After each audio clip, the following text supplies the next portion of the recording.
Good afternoon, and why not say good evening to all of those following us right now through the stream ways that we have to meet and connect with one another, to bring a new message, and to say hello to one another. So, hello, dear friends here watching us and connecting with us. Another amazing Saturday of this beautiful month of February, where we're still contemplating the cold outside, the winter, but soon this will change. So hang in there.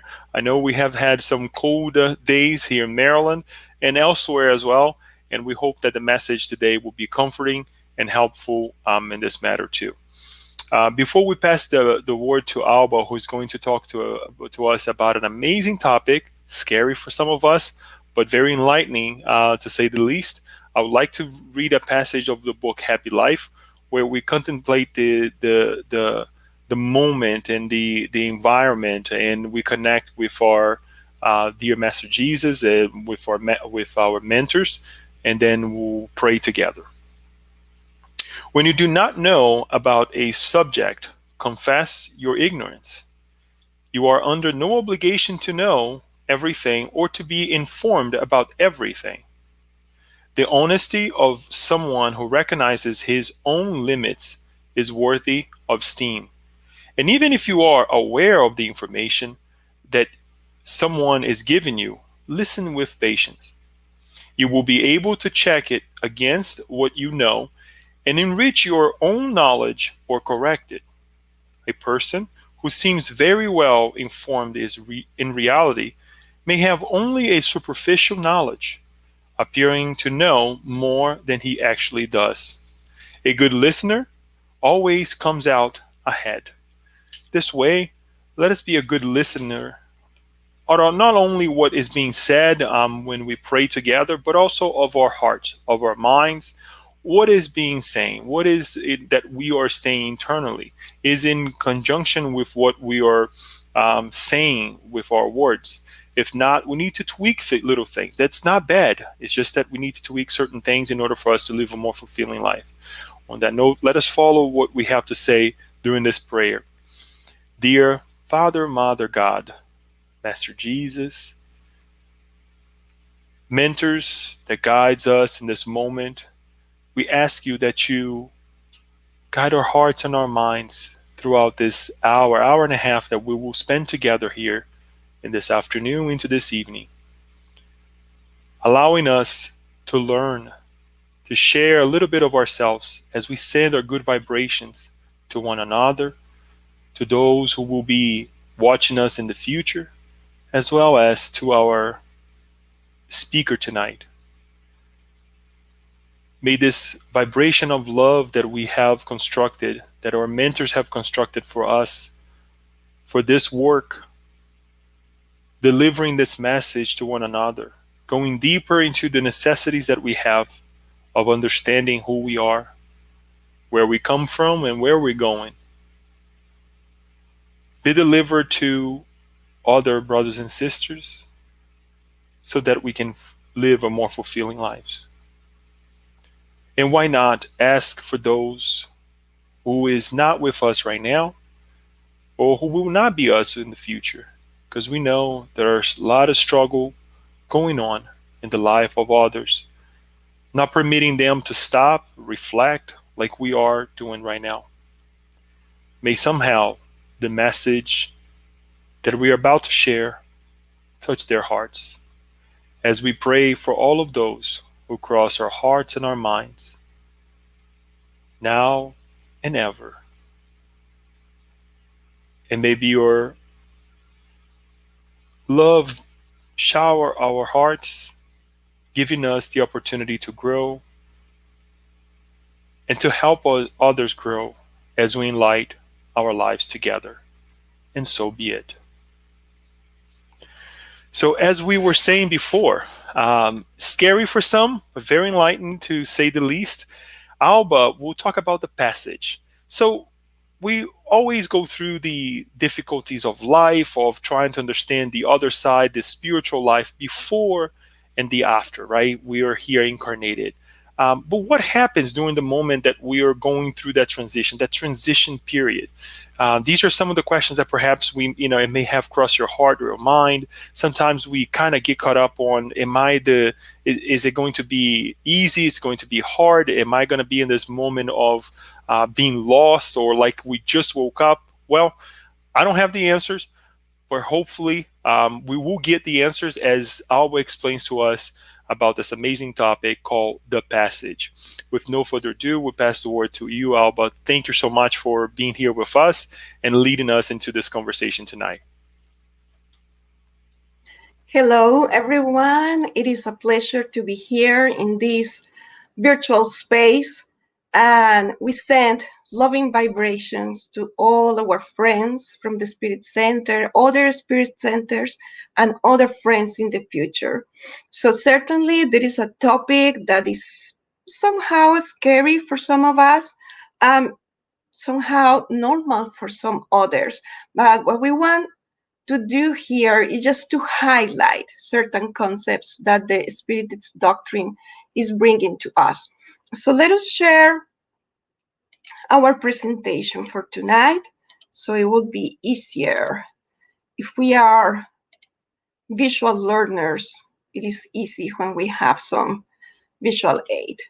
So we would like actually to dedicate this presentation to all of you who have lost a family member, a loved one, a friend during the last year due to COVID 19 or due to other circumstances. May this presentation bring you some comfort, bring you some enlightenment, and bring you healing. And also, we dedicate this presentation to us, the immortal spirits, so we are better prepared when our time comes. Okay, so we're going to start with a chapter from the book Happy Life by Joanna De Angelis, in which she talks about death. She says, meditate on death from time to time. Death claims enemies and loved ones, and could claim you yourself at any given moment. Prepare yourself every day as if were your last day on earth. By getting used to the idea of death, it will not hurt you when it comes for you or a loved one. St. Francis of Assisi waited for death with the same serenity with which he weeded his garden. As a matter of fact, St. Francis of Assisi called death Sister Death. For him, everything in nature and in creation was a brother or a sister. And we start with this message just to center ourselves in the topic. So we are going to highlight about the death of the separation of the spirit from the physical body. So this presentation has as a foundation the belief in the spirit life. That is one of the main principles of Spiritism.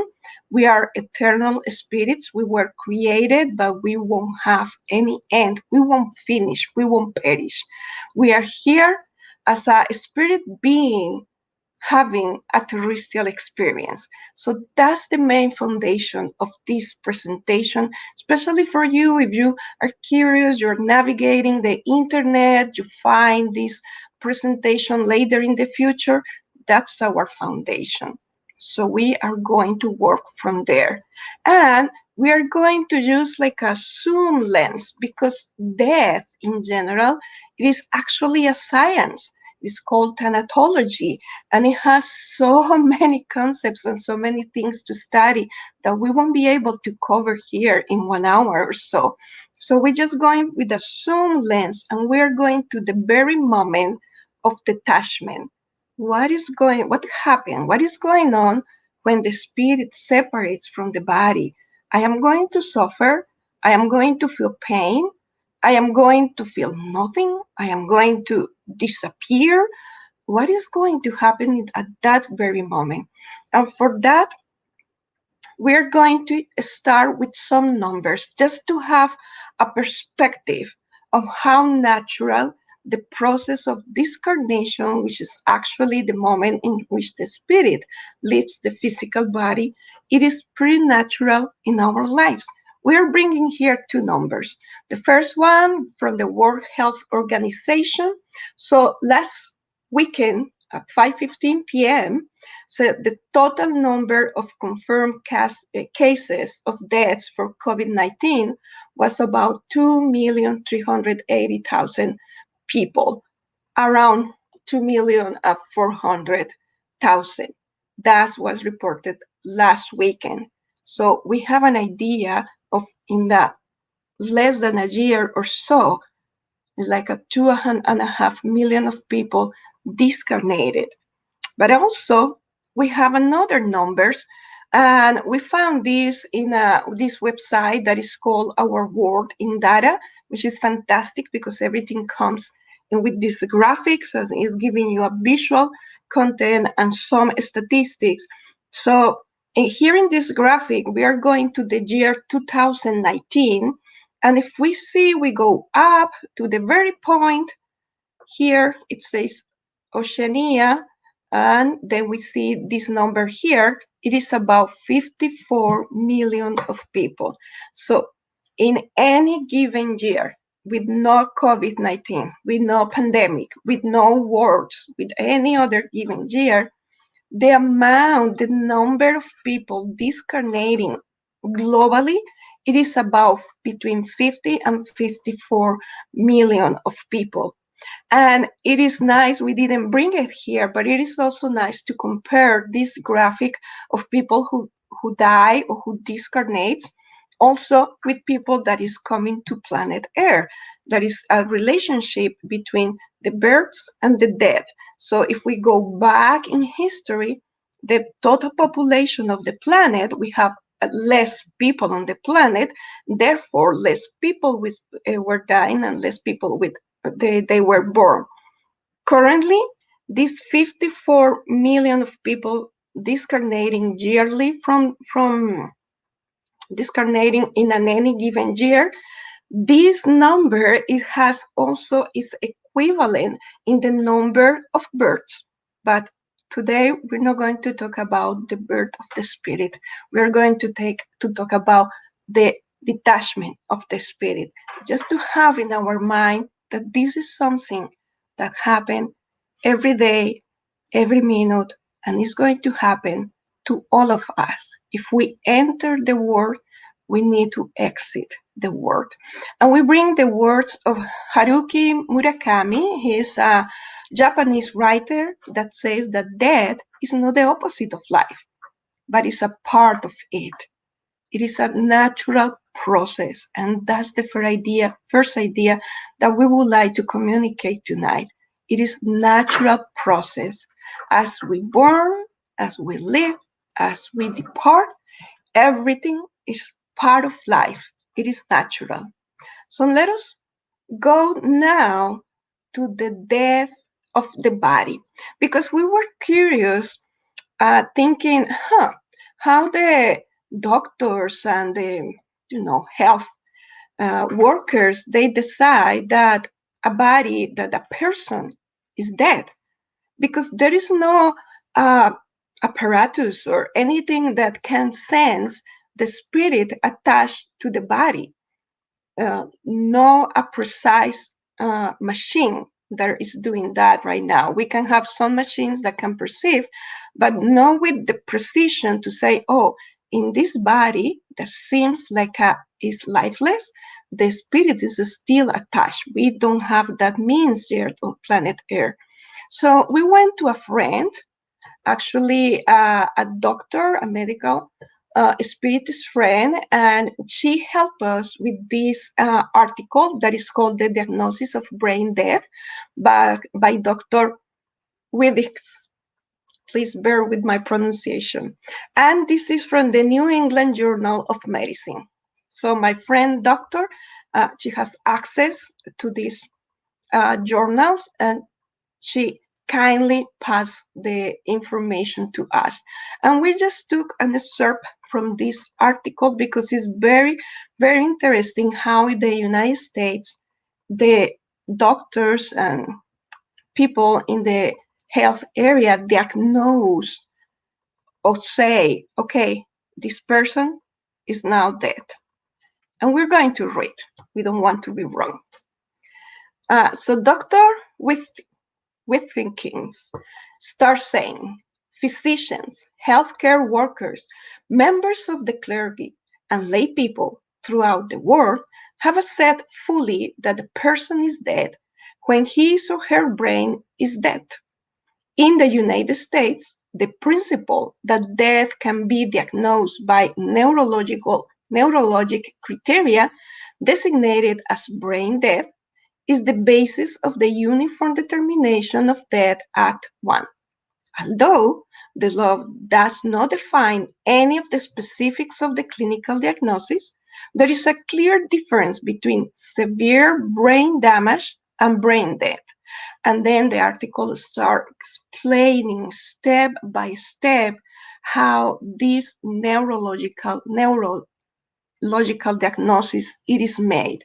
What are the measures and what are the protocols that they are using step by step? And something that we found interesting is how they take the same measures for infants and babies, but they kind of do it 2 times in very lay words. We are not in the medical field, but we were thinking, why in infants and babies they need to double check if the body of this baby is still alive or not?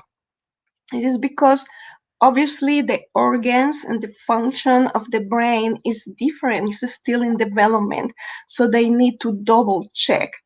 And there is a simple way in one of the steps that it called our attention, and the doctors, they have been using for many, many years, and it's using a little needle just to put it in the finger and to attach it to the bed. It sounds very horrible, but this can provoke some nervous reactions or not, and stimulate the brain and see if the brain it is dead or not.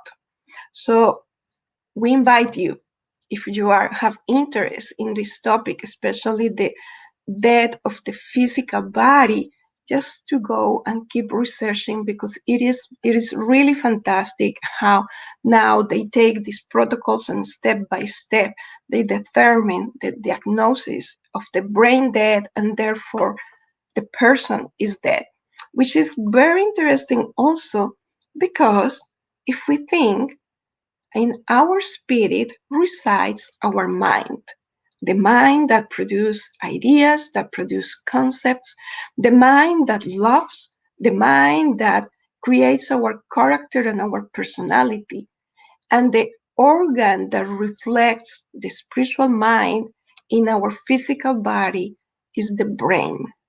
So therefore, when the spiritual mind is not connected anymore to their analogous in the matter, which is the brain, obviously that body is dead.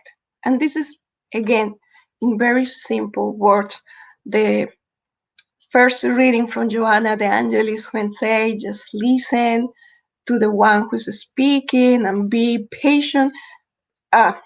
Thank you, Joanna, because this topic is obviously not our area of expertise. We know that some of you, or a lot of you, you have more knowledge, but this is just to bring some information and some point of view in regards to the dead. Now we're going to the spiritual part. And this is the exciting part of the travel. We took the information, the information from the book Heaven and Hell.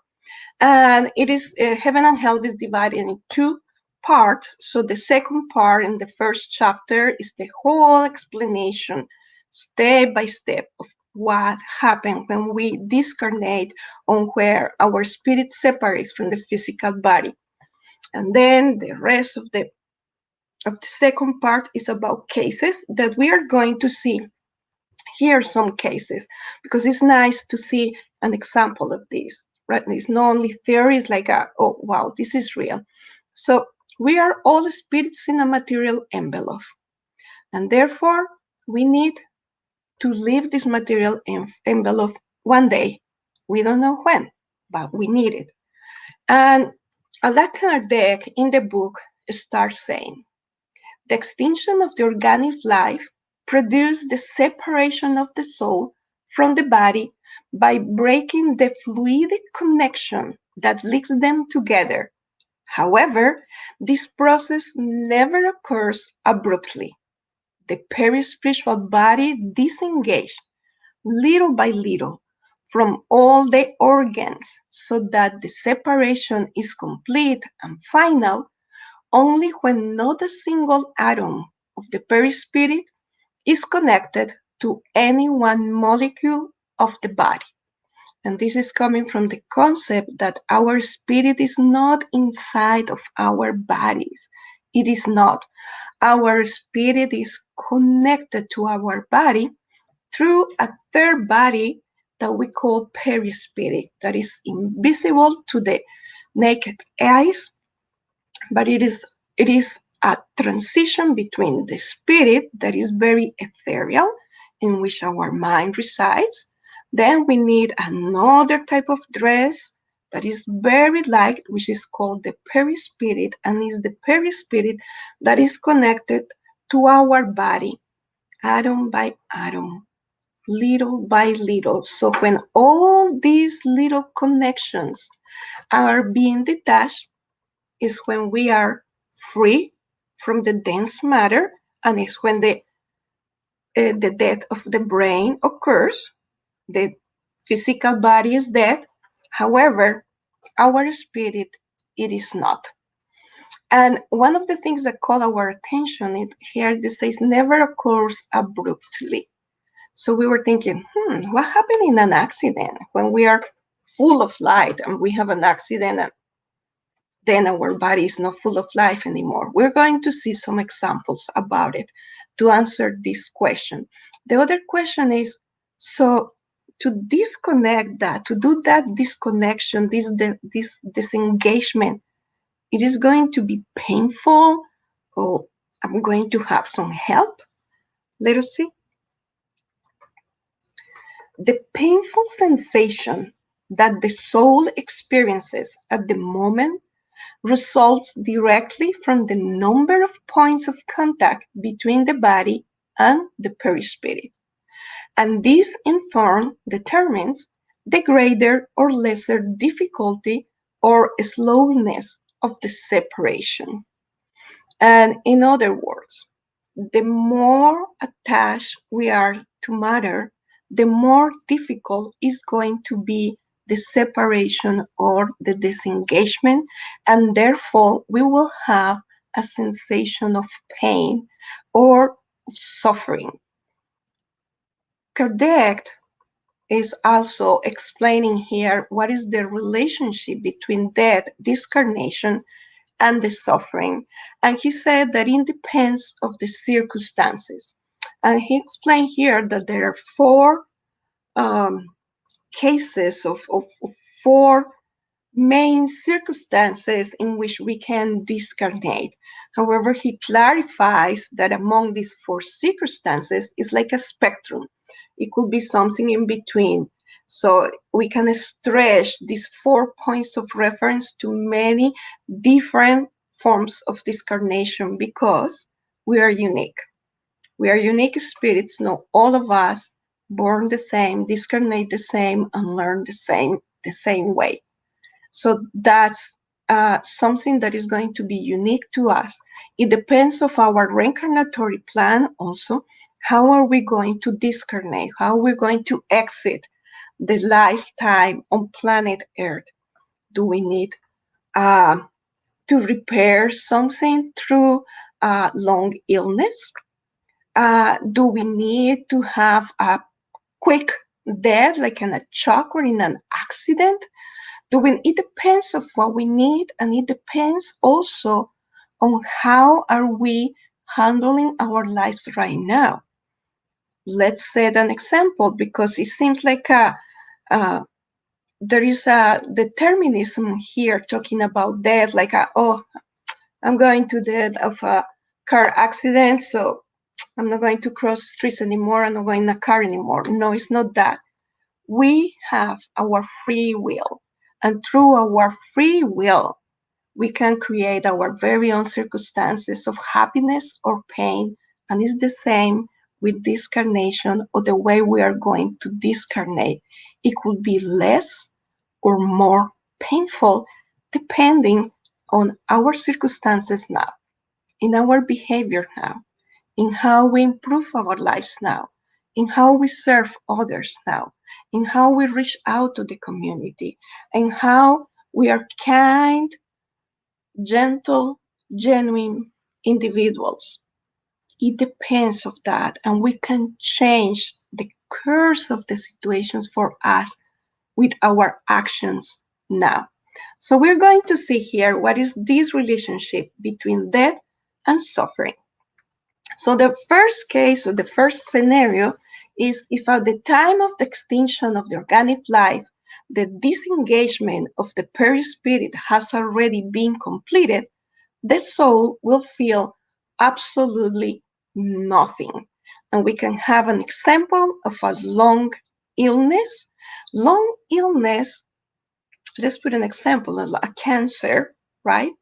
Long illness, it helps the spirit, the person who is suffering of this illness, to start changing his or her mind, to change points of view about life through that suffering that is very personal and unique.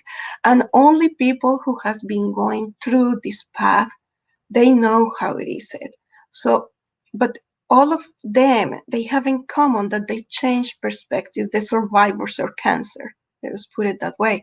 So let's say you're not going to survive the cancer, so, but you have a process that is bringing your physical body, is bringing the energies of your physical body down, down, down, meaning that separation of the perispirit from the body is already being cut little by little. And we have helpers, as we're going to see in some examples later.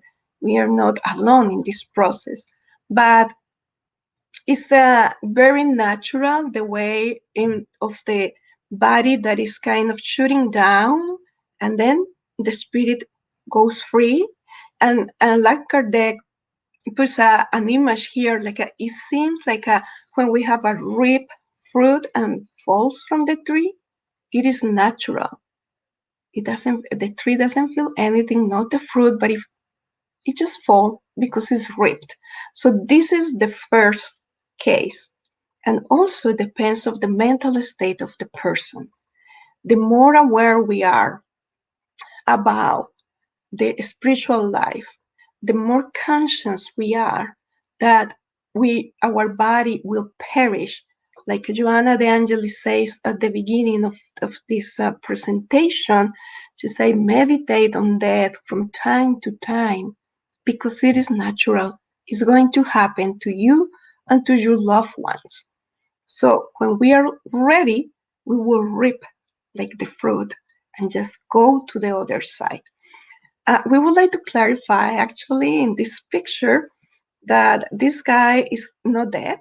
He's still connected to his, the spirit of the guy is still connected to the body with the silver cord. But it's a picture can illustrate somehow how we're going to be separate.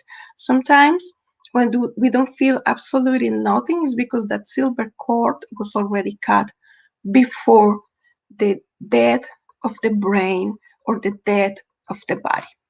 The second case that Allan Kardec is bringing to us in the book Heaven and Hell is if at the time of the union of the two elements is still in full force, a sort of rupture will occur that impacts very painfully on the soul. And this is when we are not ready, when we are healthy, when we are going in our whereabouts, and all of a sudden an accident happened. It's going to be painful because it's subit. It's like a shock.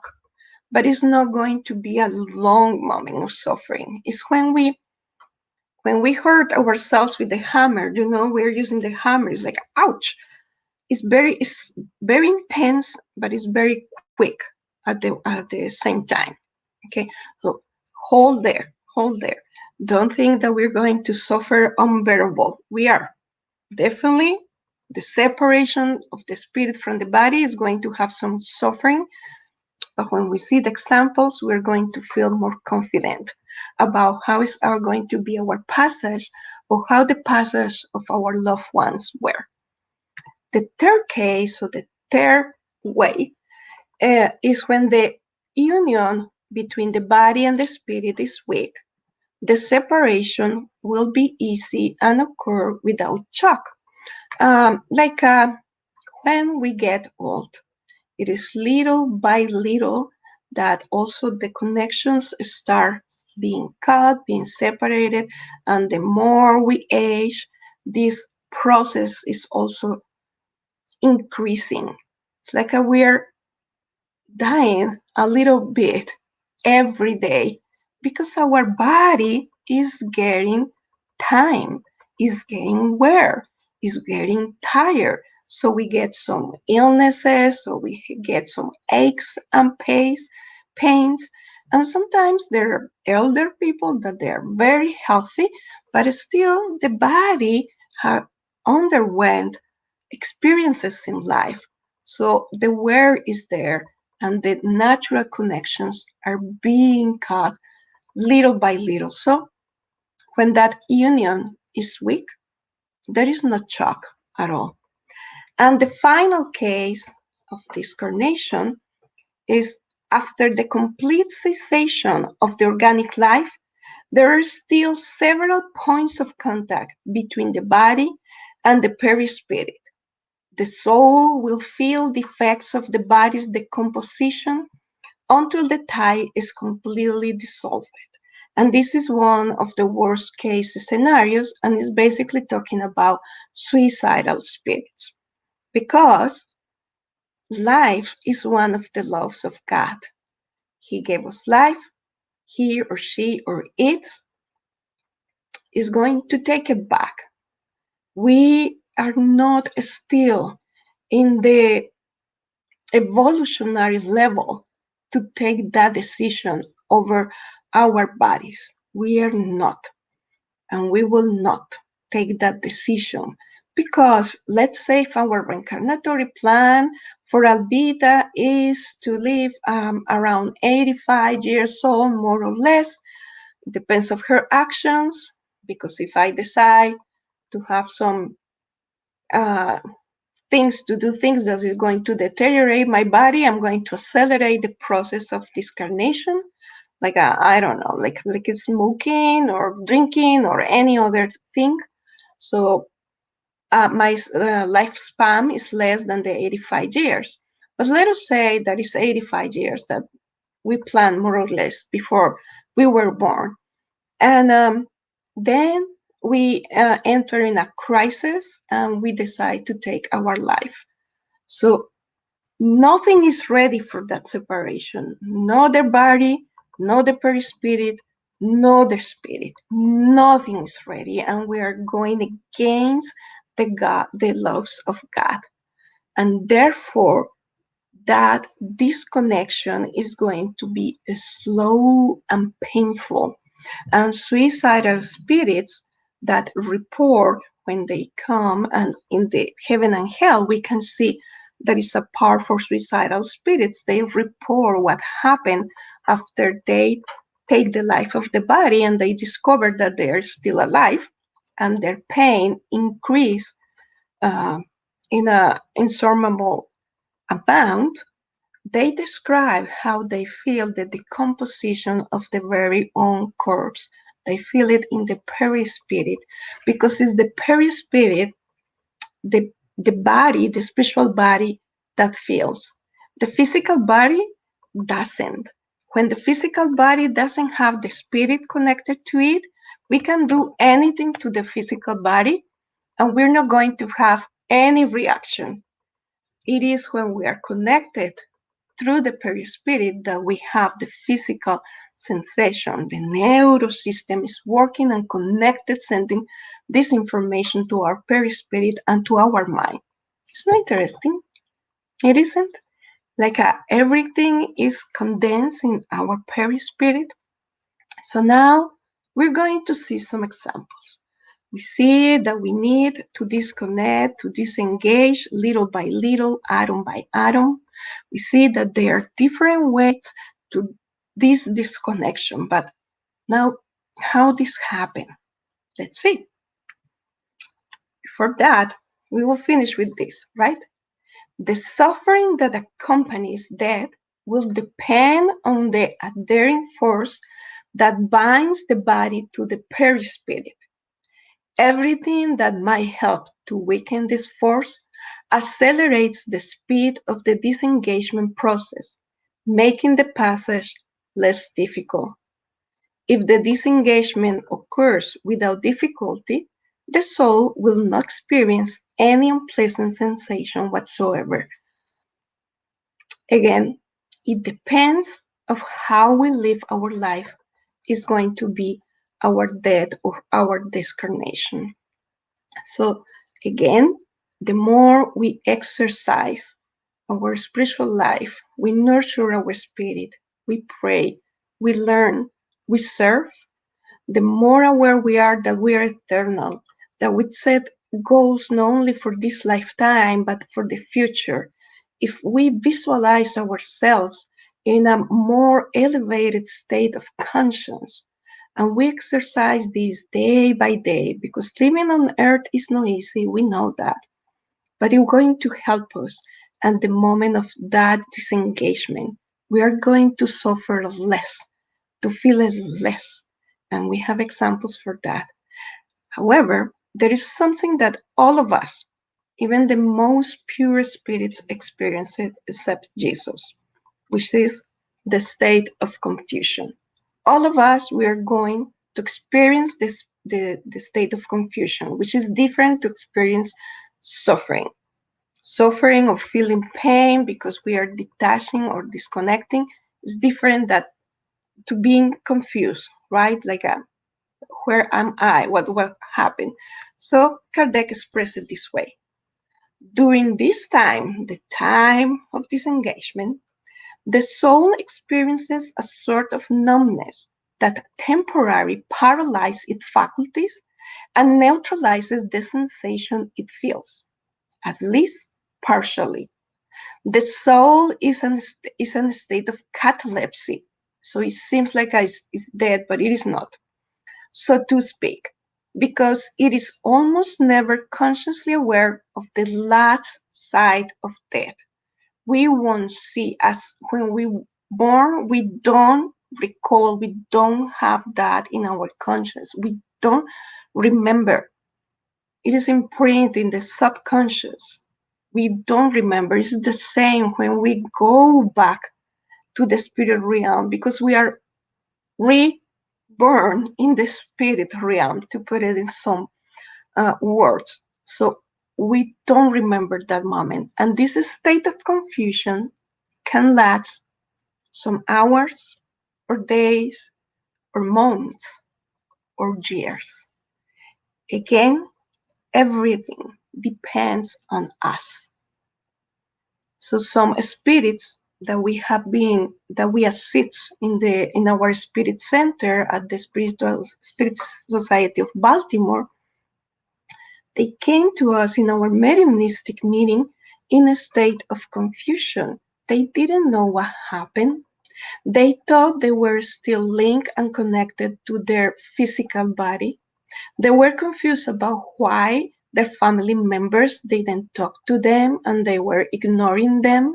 We can see this clearly in the book No Solar or Our Home by Andrea Luis also, and in the movie, because there is not this awareness that, oh, I'm a spirit being. Something changed here. I see people that I haven't seen before. Oh, I can see my grandmother. Grandma, she discarnated 20 years ago. So we are making certain analysis and seeing our reality, and we ended up uh, coming to the conclusion, oh, I'm dead, or I discarnate. I move forward to the spirit realm. And as we told you, it could last some minutes, hours, or years. So let us go deep in our spirituality. Let us keep exercising and working on learning and serving. Because the more we exercise the spirituality and we deeply feel that we are truly spirit, that we are truly inhabitants of the universe, that we are truly having only a couple of years of experience in this reincarnation, but we have thousands of years of experience as spirit, it will ease our passing. We are not saying that it's going to annihilate the suffering, because we don't know how each one of us is going to discarnate, but at least the state of confusion is going to be short. Are you ready for the examples? Let us see cases, okay? Mark Twain says that the fear of death follows from the fear of life. A man who lives fully is prepared to die at any time. Thank you, Mr. Mark Twain, because it's true.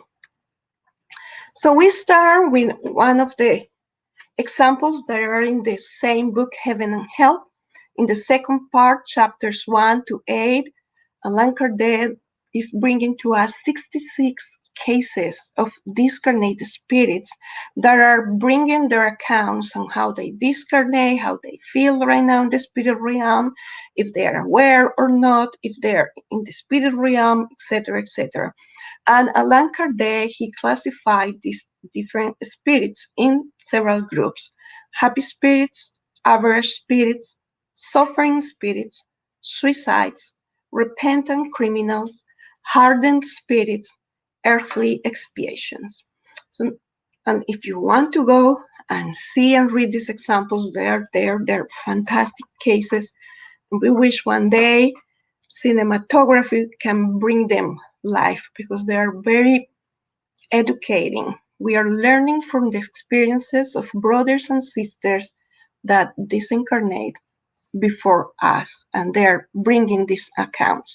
So we choose an example of a happy spirit in which the disengagement, it wasn't a shock, and it really didn't feel pain. And it's Mr. Sanson, is a happy spirit. Mr. Sanson is a former member of the Parisian Spiritist Society.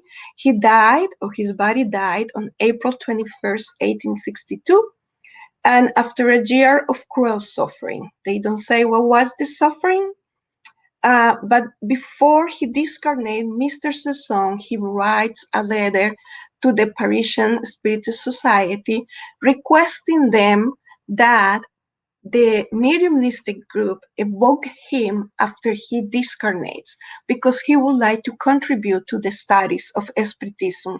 So he wanted, once he discarnated, he wanted to be evoked, and he wanted to go to the mediumistic meeting as a spirit.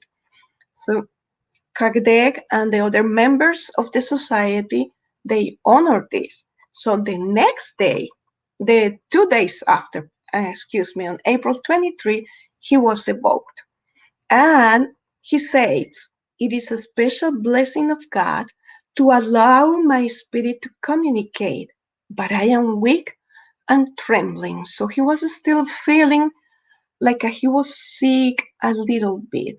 However, he expressed later on, my situation is quite happy, for I feel no more of my former pain. So he was feeling the natural process of the disengagement of the spirit from the body. However, he wasn't feeling anymore the former pain, the suffering. We can conclude an illness of the body that he was feeling before he discarnates. They express that he recovers his mental lucidity in 8 hours. So that moment of confusion, it was only 8 hours, which basically is nothing. It's a really short time, right? And he is being asked several questions by Kardec. What do you think about your corpse? Do you miss your body? And he's saying, no, I bless my own poor body for purify my spirit. I bless that body, but I don't need it anymore. And when he was expressing this, Kardec wanted to know, what did you see at the very moment of disengagement, when you just broke the last tie? And he said, the spirit sighs darkness. You find yourself in a void. And then, as if carried by an unknown power, you find yourself in a world where is all joy and wonder. I no longer felt anything. So there is some, that the very moment when you broke the last link, we are in that confusion. We don't see it, we don't feel it, but he could feel all the love of the spirits around him, former family members, loved ones, spirit mentors receiving him with care, with love, with kindness. And then he was joyful and he didn't feel anything. Only 8 hours on confusion after a year of cruel suffering. So this is the experience of Mr. Sanson, a gentleman who was well aware of his spirituality, or of the life of his spirit. We have another example, and we brought it from the book The Messengers, that the spirit author is Andrea Luis, and the medium is Chico Xavier. And we go to chapter 48, which is called Fear of Death. And this is a completely different case, that Mr. Sanson is not really as happy as Mr. Sanson. So Andrea Luis is with a group of other spirits. Andrea Luis is learning, is like doing an internship. So he is with his mentor and other spirits doing certain visits to different homes, to different spirit centers. And then they go to a place in which there are a dead body of a young woman in her late 20s. And the body was laid cold and rigid on a table. And her name is Milda, or was Milda. And they observed that beside the body of the girl stood a spirit of a young man, as if on guard. And here we have an account in which we see that there are kind spirits taking care of us at that very moment. Because if we are going to enter in a state of confuse, or we are temporarily blind, we need a hand to guide us. We need someone to support us, right? And God, in His mercy, He's providing that to us, the spirit mentors. There are spirits whose specialization is to help us to disconnect these ties from the spirit to the body. And there are spirits that specialize in being by our side. If we are, let's say we have a long illness, they are there taking care of us. And they are there when we discarnate. So they saw this young guy. The young woman was somehow still linked to her body. She was terrified, her eyes firmly shut, as if she were afraid to look around. The process of separation from the physical body is over. So they observed that. There is no any link, there is no any connection between the body of the girl and the spirit, but the spirit took the position of the girl laying on the table. And they were puzzled, why is she not moving? Why is she not going somewhere? And Relis continued saying, we have to help her in another way. It looks like that she didn't lose consciousness during the process of detachment from the physical body. You see, so there are exceptions. There are people who they go through the whole 9 yards. She's frightened, mostly from lack of a spiritual awareness. It's not because of the separation. It's not because of the pain or the illness of the accident. It's because of lack of spiritual awareness. So then, one of the other spirits we ran there, Luis, we was a spirit doctor, say to the young man, okay, you just move to another side so she doesn't look at you, she cannot see you, and let us have a different way to approach her.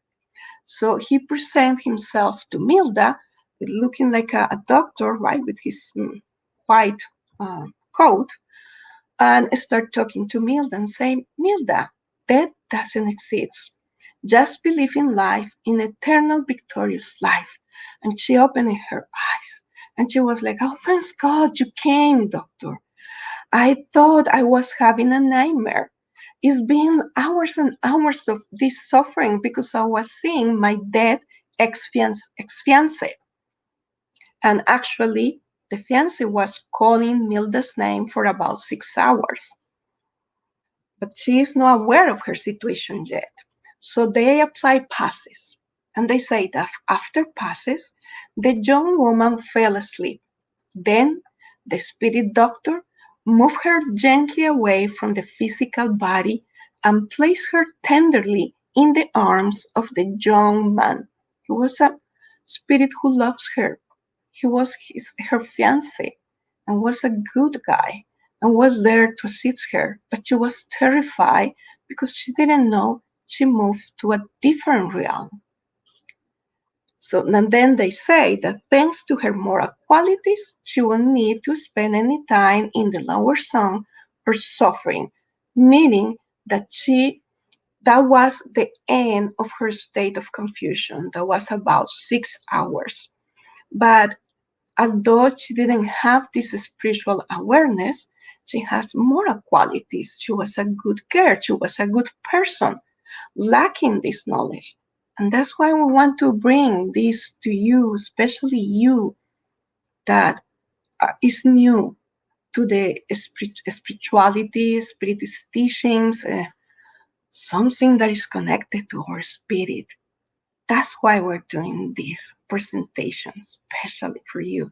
So having this spiritual awareness is going to help us.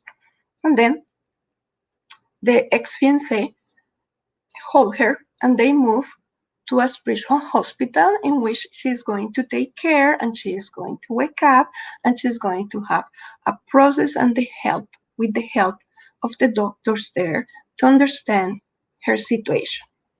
We're going to see another case before we finish. We're going to the book Sex and Destiny by the same spirit author, Andre Luis. And if we go to Andre Luis' collections of books, we are going to see tons of these examples of discarnation, of separation of the spirit from the body. So in part 1, in the second chapter, Andre Luis describes the preparation of this lady of 47 years old. She is preparing to depart. So Beatrice, she was displaying extreme fatigue. The disease had been consuming her body for a long time. So she was bedridden for a long time, and it was suffering the effects of the energy of the body going down, right? And she was self-absorbed and sad as she reflected on her situation. She had gotten used to the certainty of her impending discarnation. She was aware. She was aware that she was going to discarnate, but also she was concerned for her husband and her son, her adult son, and she was thinking about their situation. And as most of people who loves other people, she was concerned about where they're going to do, how they're going to live, they're having these problems, etc., etc. However, she has the awareness. I'm not going to wake up from this bed in my physical body. Andre Luis, he went there also with a group of spirits because they were studying cases and assisting people. So he said that besides her bed stood a serious-looking discarnate male caregiver, whom we embrace in a display of immense esteem. So now this is just a coincidence that in the previous case and in this case, the spirit caregiver or the spirit who is taking care of the person who is sick or discarnating uh, presents himself as a male and a serious looking. It's just a coincidence. It's not like all the spirits who are taking care of us when we are discarnating, they are male and serious looking. No, there are different characters and personalities, okay? But however, they embrace, they greet to each other. Beatrice was experiencing acute pain, and we decide to give her some relief by means of comforting passes while she was seemingly by herself in the room, and we were jumping of joy here. How many of us we have a loved one who discarnate for a long, painful illness. And we want to make this loved one as comfortable as possible. And we want to have the magic power of ease their physical pain.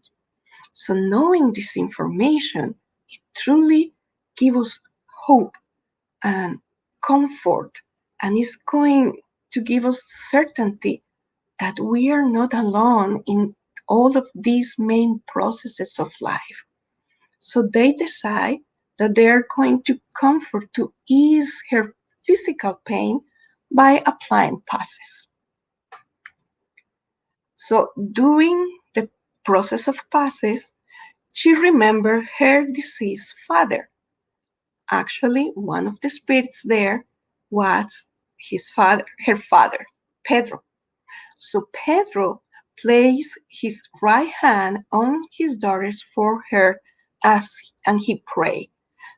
So he was applying passes, the spirit Pedro, the father, to his daughter, and she starts remembering him, feeling the comfort, the love, remembering the good moments in which they were together. And then André Louis observed that sparks of light, like small bluish flames, came from his chest area and were projected upon that waste body, filling it with calming energies. It's not beautiful, it's not wonderful that even in the moments in which we are suffering the most, we are being comforted and our pain is being eased. And the case finished like this. Beatrice fell into light torpor. She continued to rest without falling asleep. The magnetic passes had dulled her nerve centers. At the point that after the passes, there is another character for this book, Marina. She was taking care of Beatrice, and Marina is enter Beatrice's room and apply Beatrice an injection for pain. So the nerve centers of Beatrice were so dull that she doesn't even feel the injection for pain. She doesn't have any reaction as she were with anesthetics, but it is not. It's the fluid passes from the mentors. So if we see in these cases and in all circumstances, there is always theme of spirits that they have specializations to help us to go through these moments. We would like to conclude this presentation by bringing an excerpt from the book Paul and Stephen. In this book, that is the spirit author is Emmanuel through the hands of Chico Xavier. It's a dear book for us. There are three main characters here. Obviously, it is Paul, and the discarnation of Paul is described here. It is Stephen, and the discarnation of Stephen is described here, as well as Abigail.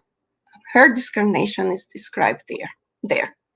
What Paul and Stephen discarnation have in common, it was physically very, very painful, very horrible deaths. Stephen was stunned and Paul was beheaded. His head was cut. Very painful. However, because of their awareness of the spiritual life, because of their commitment of their lives to the good of others, and on their case, to spread the message of love that Jesus brought to planet Earth, those very moments of suffering, they were kind of numb, like we see with Beatrice's case, that they didn't feel the whole intensity of the horrible deaths.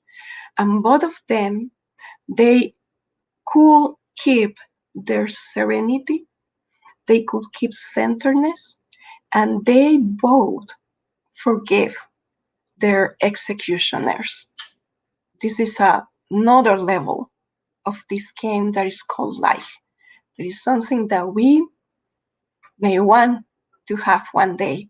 So in the case of Stephen, he was, after he was stoned, he didn't discarnate after so many stones and tortures. So he was brought inside and put in a bench. And Abigail, which is a loving figure also in this book, and we don't want to spoil the book for you, she was there. And she was, with the tenderness, she approached Stephen, and Stephen was looking at her, saying, please, you need to forgive also my executioners. But Stephen was asking Abigail to sing a song to God so he could go, his spirit could go in peace. Because she did the same when her father was also executed by other people. She was singing a song to God, trying to bring the energy and the vibration up, helping her loved one to discarnate. So Stephen asked her that, please, Abigail, sing that song. She was in tears. She couldn't sing. So she started reciting the following words.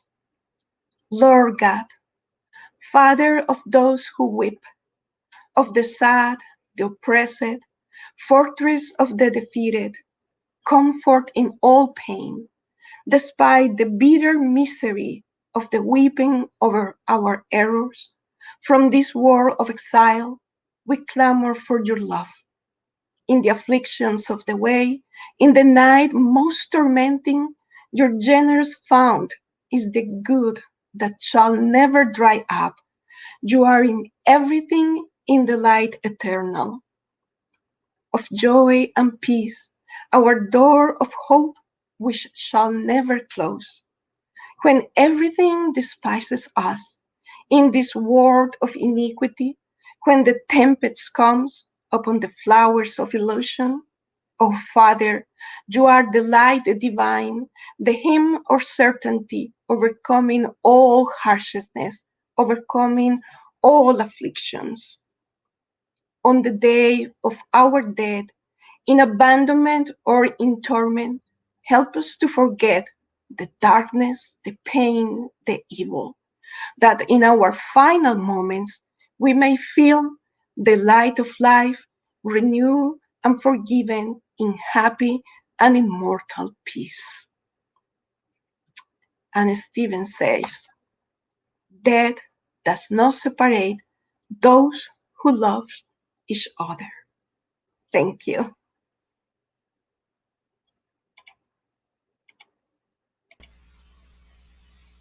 Alba, thank you so much for this enlightening message that you brought to us, reminding us of this fact of life, right? That when we love, we don't get separated. The physical body separates us, the physical realm, from the spiritual temporarily, but we are together. So As we were saying in the beginning, for some of us, this can be a touch a subject, especially as you dedicate this talk to all of those who have lost someone during this moment that we're going through right now. And it was dedicated, but definitely it enlightens us. It gives us the hope that we need to continue on in our lives doing well, thinking and feeling well, vibrating in general well, right? So that when our time comes, we also have the help that we need. I think all of us will have help. I think it will be a matter of how we accept it, right? How we're Mhm, open to accept. So that is mhm. actually a correction that I have to make on how I analyze this idea now. So I thank you once more, and I would like to thank you for all of those who are here following us in this moment that we are sharing here. A lot of hellos, and many of us saying hi and thanking for this moment as well. As usual, let us go to the comments and the questions that everyone has posted here, and give us some more. Perhaps you can give us some more illustration on on how to deal with this reality. Um, Daniel asked earlier that he said, "Thank you, Alba. What would you say to those people that don't believe in life after life?" Yeah, that's the question of the million question, right? Because we are founding everything in the life after the physical life. So, what happened? Here we have the example of the young girl that she was morally well developed, but she didn't have the awareness. So, I will say continue doing good, continue helping yourself, improving your communities, continue being a good individual. And you will see with your own eyes, your spiritual eyes, that life is physical life is not the only life. This is not a matter to convince someone. This is something that is a personal journey. This is something that we need to learn by ourselves. So I have found this person even among family members. So it's no need to impose uh, our beliefs or our certainties, but it is also important to be a role model for those who they are around us, they are observing us, and eventually for all of us we are going to have this certainty, whether we are conscious of it or not, we will. Thank you. And then we have a question by Yasko Arakawa. How the force that binds the body to the perispirit related to vital fluid? How a strong vital fluid at the moment of death fades away? Hmm. Hi, Jeskito. Great question. Yes, it's actually in this specific case, Jasko, is actually when we suffer a shock, when we have an accident, right? Let's say a car accident, and our physical life is taken. So definitely, it is a shock for the body, and although we don't see it there are spirits helping to cut these connections, to cut everything that was linking us to the physical body, and therefore is going to make it a little going to make the separation a little bit more difficult. But it could happen because in suicidal spirits also, they uh, if we don't have this abrupt rupture of the organic fluids and the spiritual fluids, we will never commit suicide. I don't know if we are expressing ourselves well. So it's really a moment of shock, and it's really a moment of suffering, we will say. Thank you, Alba. The next question comes from Paula. Does the accident victim in perfect health not have the painful separation like the suicide because of their incarnatory plan? Can their intense pain be mitigated by their spiritual awareness? Hey, Paula, you answered your question yourself. Yes, of course, there is a difference between having a sudden death, like in a car accident, and me taking my life. There is a complete difference.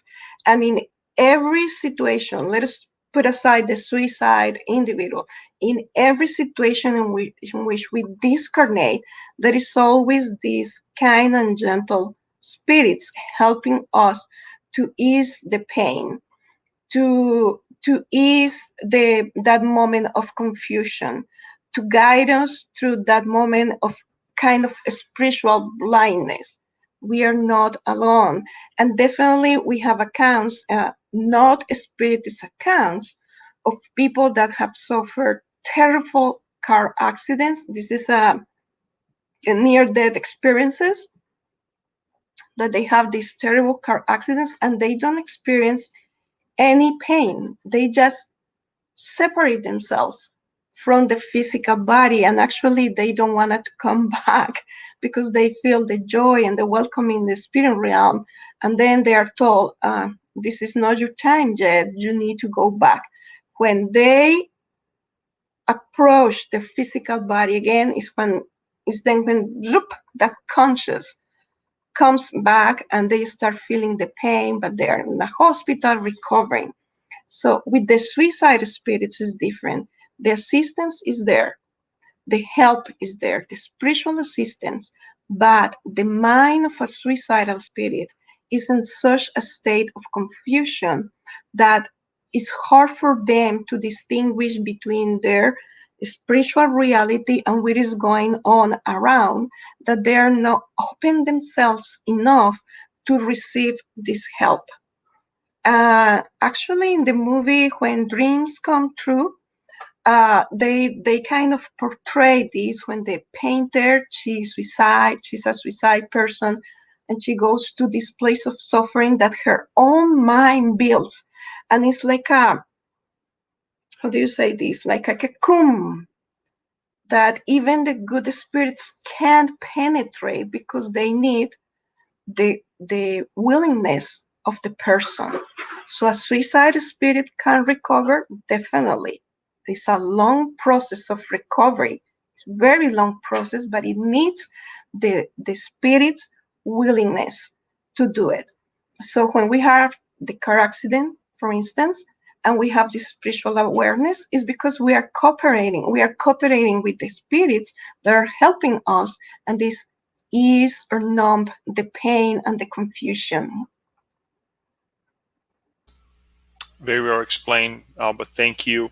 The next question comes from, it's a follow up by Paula, also, well, not a follow up, but another question. What role does our guardian angel or spiritual mentor plays during our transition, and when do they leave us? Paula, that would be an interesting topic for another presentation, because in the material that we read, we didn't find these specifics of the role and what moment the spirit mentor separates from us. Not as we recall, the spirit mentor really does not separate from us because it's a mentorship. So we can re-encounter our spirit mentors in the spirit realm if we are spiritually aware. And we may have this encounter in the spirit realm, and it depends of the higher plans. This spirit mentor can continue mentoring us while we are discarnated, or we are temporarily separated. But definitely, now I'm curious, Paula. We don't have a specific or certain answer to that. We haven't read. I don't know if you, Leo, you now I'm put you on the spot. if you have any information about it. Well, as you mentioned, it's a mentorship and a partnership to grow mutually. I this is the way I see a mentorship in the case of a spirit helping another spirit, because they're also given through the moment of mentorship. They're also growing, right? Because that's the stage of that spirit of now mentoring someone else. There are accounts of that we have heard, from example. Raul Teixeira, where there was his spirit mentor actually had to take different tests, take care of different tests, where he was assigned another spirit. That could happen, like anything on our lives. I mean, any type of mentorship here on planet Earth is temporary, and it can change. And the same is in the spiritual plane, where you may be assigned someone else. But we have more accounts than not of spirits that are guiding other, incarnated and through discarnations and the process of reincarnation of a specific spirit for several, let's say, decades, several, 100 years. It could be Mhm. that long or even more. There is an account of that I read from, I forget the book now, of a spirit talking to a mother of her spirit who was being a little bit rebellious. The mother had already discarnated, and the spirit was the spirit was still incarnated, and the mother was kind of upset about what was going on her son her son's life.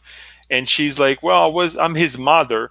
And then the spirit turns to her and said, well, you were his mother for 50 some years, and I have been his mentor for over 300 years. So Mhm. the level of time, or the connection varies, and it can be for a long time, it could be something temporary. But that's a good question, and like you said, Alba, it's something that we may want to take to perhaps gather more examples, so we can Mhm. kind of make a determination, or perhaps get close to determination of whatever it is. But that's a good question, yes. But that goes to show that the help is always there. And I think it is connected to one of the questions that we're going to read later on. But for now, we'll leave it at that.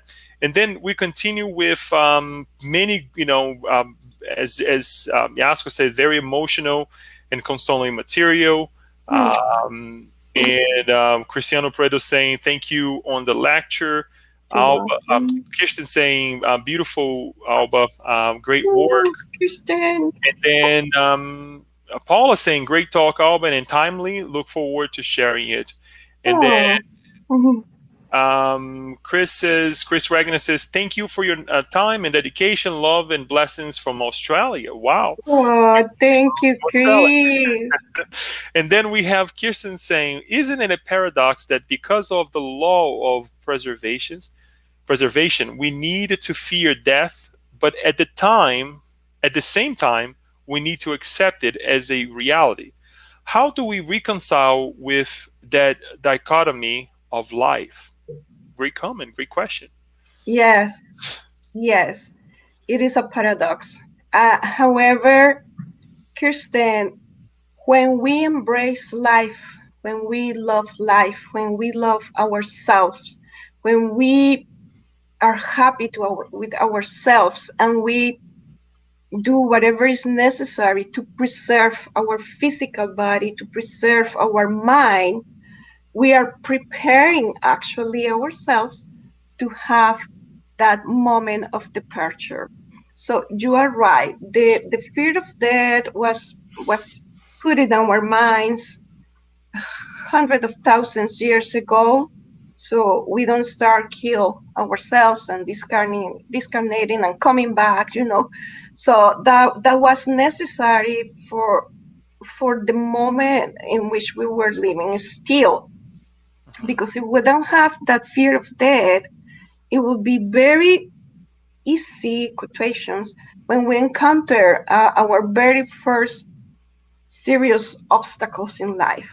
When we have our the first time that our heart broke because the girl left me or the boy left me or whatever, we will go and cut our veins. I'm sorry to be so descriptive, but that's the way we are human beings full of emotions.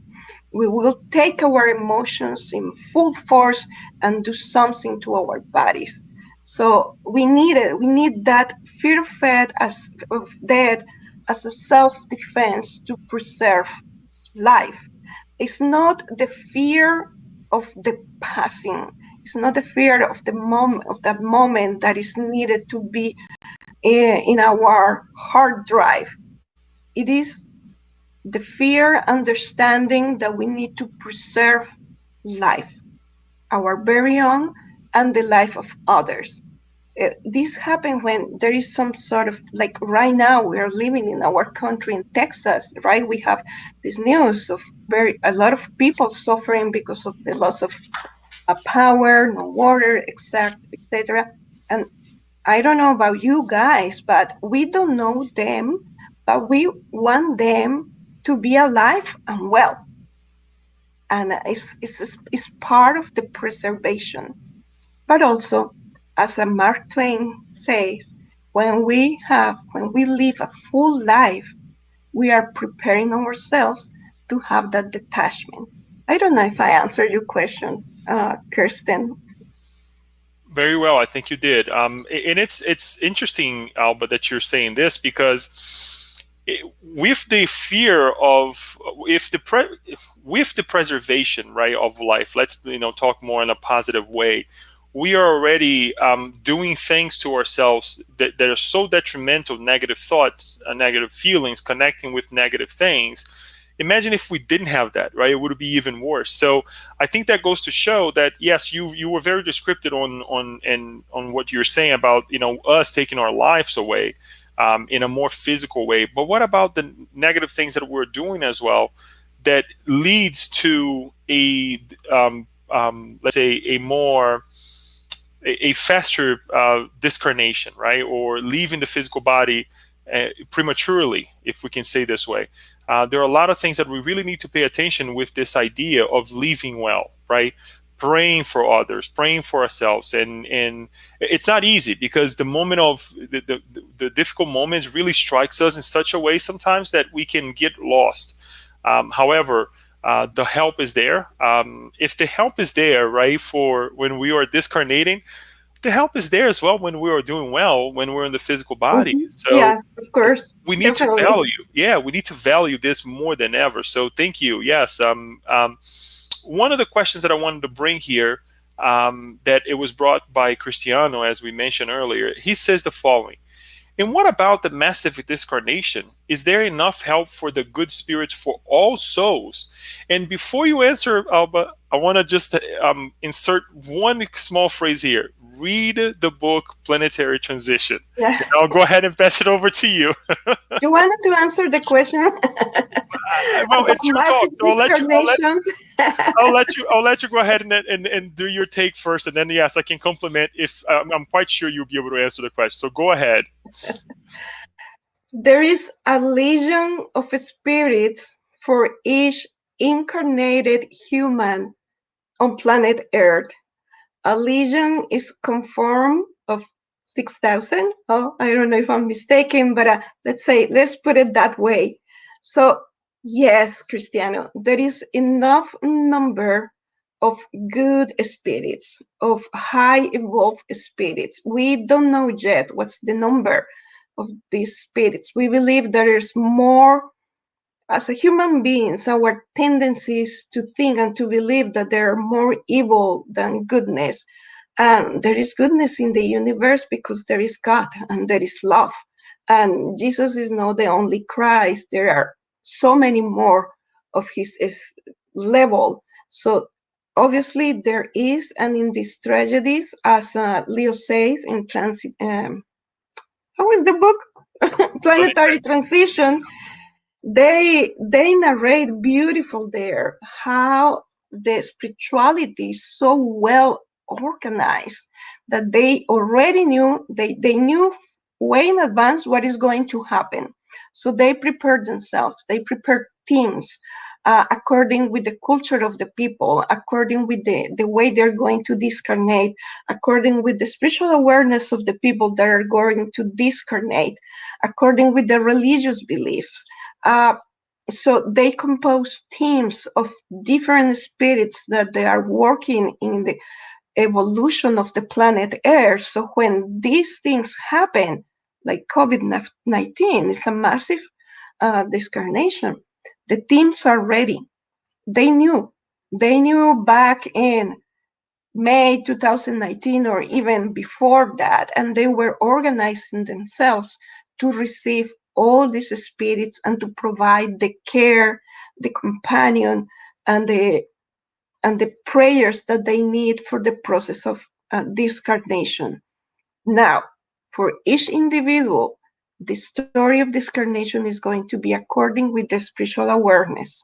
So I can be part of a massive discarnation, and it's going to be very likely confusing, and I'm going to feel that confusion in my spirit. But I know I wake up in the other side and I'm open to receive help by prayer, I will receive it quickly and I will move to my next responsibility in life. Very well, Alba, and I think that to complement a little bit, not only with the book A Planetary Transition, but the examples that you brought, Andrea Luiz, for example, in if I would say all of his books, all the internships that he did to that on the cases that he brought with us, he was there, and what was he doing? Assisting, helping the spirits who recently transitioned or had transitioned already for some time, or coming back to the spirit to the reincarnatory plan or to Earth. He was there assisting. So that goes to show that there are several spirits helping directly, and there are several spirits helping indirectly as well. And as we go through this process, as we mentioned earlier today, it's important to say that it's a win-win situation. Everybody's helping one another because they're learning. And Andrea Luiz bringing this to us, guess what? We are learning now. So we have to be really grateful for all these minds and hearts that comes together to really put forth this work, and so we can. I mean, just that alone can makes us appreciate life into a higher degree, right? Because sometimes we think, okay, I was left here alone. No, we have help. So that's a beautiful thing. Last night I was listening just to pass the word to you so you can finalize. But last night I was listening to a Brazilian radio station, Spiritist radio station, and they were talking quite a bit about this, and the number of people who feel left alone, who feel, especially during these moments, as you said, something like that has happened in Texas, in other parts of the world as well. It's so difficult right now that we really have to create this awareness that there is help. It may not be what we want, but there are people really willing to extend a hand, especially when it comes down to this emotional side of our lives and the of our hearts as well. So I would like to pass the word back to you so you can say your final words, and also ask you to finalize this amazing meeting with your words by saying the final prayer, please. Thank you, Leito. Thank you. I will bring the words of Stephen, the ones that he told to Abigail. Death does not exist for those who love one another. Once we start loving one another, it will be forever. And the last part, we added. So let us feel our loved ones. They are temporary in another country, in another land, but we will meet with them soon when our time comes. So now let us close our eyes and let us give thanks to God for this beautiful opportunity of learning together or enlightening our lives together.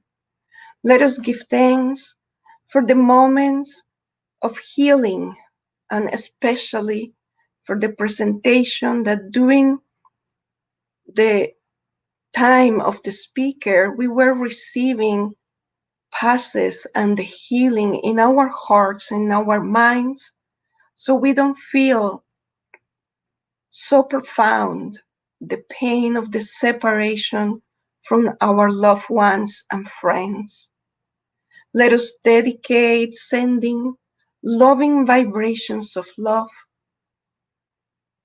to those who are currently undergoing the process of discarnation, so they can ease their pain and their suffering, and their moment of confusion is only lasts a few hours, a few minutes. Let's pray for those who are also being tested with long illnesses, with long troubles and situations that will guide them through a discarnation and conquer their own imperfections, so they have the strength and the confidence and the kindness of the good spirits. And let's pray for us to be prepared every day, so when our moment comes, we are ready to embrace our next step in the journey of life. It is with gratitude and with kindness that we conclude tonight's meeting, and so be it. Thank you.